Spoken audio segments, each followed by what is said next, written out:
Many of us know someone who is living with or affected by type 1 diabetes. Yeah, right now, as you well know, there is no cure, but fundraisers throughout Lincoln are giving many people all-important hope as they move forward that one might be on the horizon, a possible cure. Channel 8 Eyewitness News reporter Bryant Campbell following this very closely. She's live in our newsroom. Bryant, good to see you. Yeah, good morning, Owen and Kennedy. Type 1 diabetes alters many people's lifestyles, especially when that person is a child. At 9 years old, life for kids is pretty carefree. For Caden Kunze, that's not always the case. It's hard sometimes because sometimes I get low. Yeah. So when I get low, I'm really hungry.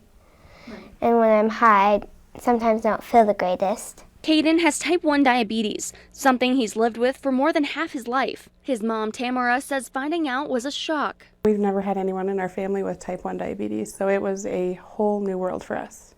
At that time, Caden was only 3.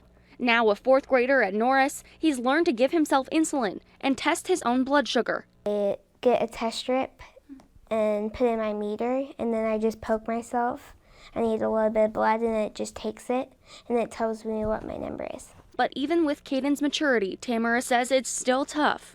I mean, there's days he hates it. There's days that he wishes he didn't have it, and there's days I wish I could take it away. But he is truly amazing. He is brave, and he does it without any complaint. Really takes care of himself. That's why the Juvenile Diabetes Research Foundation has been working towards a cure for nearly 50 years. I want to work myself out of a job. Laura has worked with JDRF since her own diagnosis with type 1. She says developments like the insulin pump and Dexcom glucose monitor have brought researchers one step closer to a cure.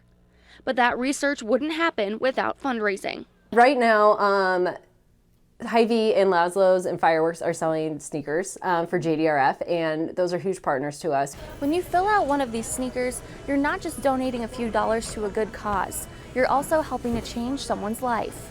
For Caden and his mom, that means a life without diabetes. I feel happier. I mean, I am happy, but it's just I would like not to have it.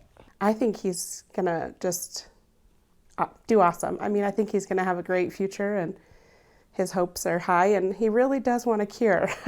We all do.